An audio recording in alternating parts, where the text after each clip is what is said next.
2017 Hall of Fame Induction Weekend. And good morning, Craig. Thanks for coming on.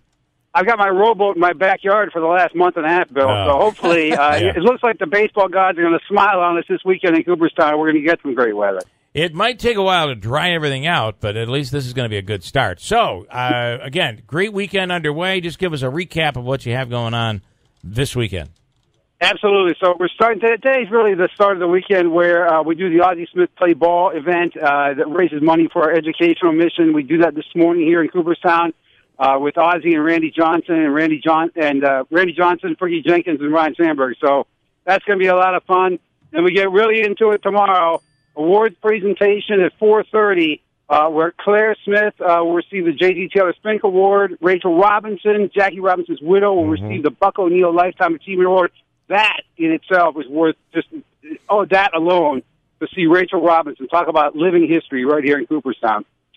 Bill King will posthumously receive the Ford C. Frick Award. And then right into the Parade of Legends, it starts about 6, right after the awards presentation, where the 55 Hall of Famers who are in town will parade down Main Street in Ford trucks. That's really a cool thing, too, because you get to be up close and see these Hall of Famers. Yeah. And then on Sunday, it's the big one.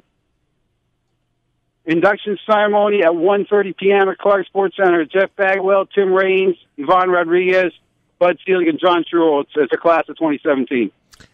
Great class, and Manasseh has a... Yeah, I'll save all the disparaging words that I have for Seelig. I want to ask you this, though. On Pudge Rodriguez, I don't have a list that says... I don't know if he was on a list. I just remember there was talk about him being affiliated with PEDs going back. I mean, this is probably late 90s, early 2000. Is he the first guy that was said to be tied to steroids being inducted? And what's your take on that, if you have one? You know, there's so many rumors went back and forth during that era, Jeff, that it's really difficult to say, oh, this guy did this or this guy did that, unless they actually failed a test. And, of course, Pudge never did that, and he was never implicated on any list. So it would be really tough to say, oh, you know, because there's hearsay about this. You know, that's the neat thing in this country. You're not convicted on hearsay. You're convicted on evidence. Yeah. And Pudge has said, hey, I'm clean. He's never been convicted of anything. So I think when you look at the evidence, you got to look at it like that. Oh, interesting. All right, fair enough. And do you see any others that might... What's that again? Your mic's not even on. Turn it on. It's, the PEDs. Okay, turned your mic on. The PEDs shouldn't... The use of PEDs shouldn't preclude anyone from the... You don't think they should? No, God. It's so hypocritical. It's ridiculous. All right. Go ahead, please. So this is, by the way, Craig is attorney Joe Hobika. It's not very hard to know if somebody's really on PEDs. Yeah. So if you don't think that the managers and the general managers and the owners and the other players didn't know that these people were on PEDs, it's nonsense. When you say it's not hard to know, I just think all of a sudden a guy shows up, and he's can I simply say this pounds of muscle. Just for a second? Yeah. We can have this conversation afterwards. I've got Craig Muter, who is trying to talk about what's going on this weekend, sitting in the background. Sorry. Do you want to comment on any of what Hobika just said, Craig? I tell you what, I'll avoid that because it's time to celebrate this weekend, and that's what we're doing here in Cooperstown. You know, the neat part is that, you know, as you know, Bill, the induction ceremony is free, the awards presentation is free, and it's really, you know, baseball's heart is right here over the next 4 days, right in the Mohawk Valley. Yeah. That's a pretty cool thing. Well, you're walking down the street. You talk about those 50-plus Hall of Famers. They'll be walking down the street, too, and you never know who you're going to bump into. And kids can be walking by and not even know it's a Hall of Famer that's some legend that they're walking by. It's really quite an incredible weekend in Cooperstown. Absolutely. Last year I saw Rod Carew walking down Main Street with his wife just, you know, in the evening on Saturday enjoying it. And you don't see that anywhere else. I don't care where you go. You don't see that anywhere else in the world where Hall of Famers are walking down Main Street in a little town like Cooperstown. So it really is. They want to do it, too. They want to have that connection with the fans. All right, Craig, great weekend and a busy one and the weather on your side. So have a wonderful weekend. Maybe we'll even see you down there this weekend. Thanks, Bill. See you soon. Craig Muter from the Baseball Hall of Fame. All right, Joe. Now you can fight. Okay. Do you want to respond? Well, I just want to say I think you do make a point there, but I think it's different in professional sports where everybody theoretically, everybody's in really good shape. Like if I walked in after a month of working out and I was transformed 20 pounds of muscle, people would say, yeah, Manaski's doing steroids. You can't transform 20 pounds of muscle, okay, in a month.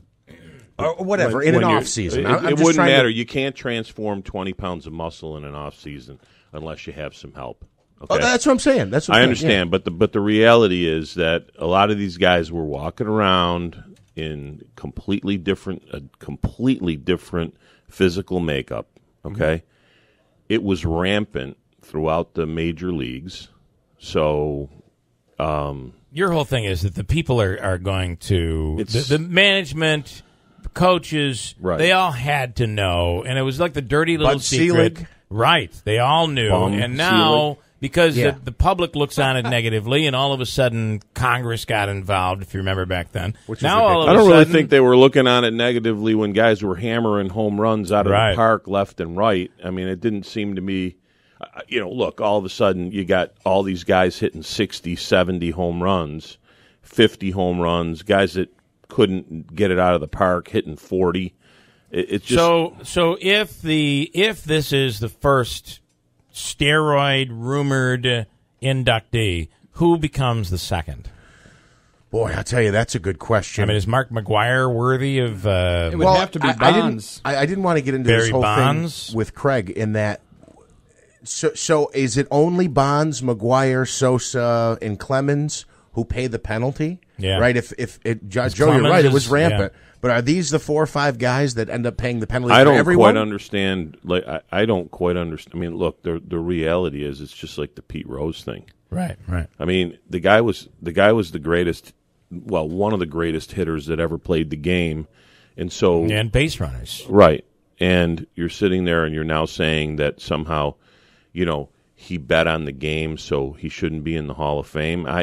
If you're doing it based on performance, I mean, I'm sure there's some super Hall of Fame guys that batted .215. Why aren't they using that as why not a Pete Rose inducted into the Hall of Fame with an asterisk, basically saying, because everyone's going to know what came along with it. And if you look at baseball players who are in the Hall today, go back in through history, like Ty Cobb, not a really nice guy. I agree with you on Rose. I mean, come on. I will continue this a little bit. I'm loaded up, and I got a break here. But a sunny weekend for all this stuff going on coming up. We'll break at WIBX.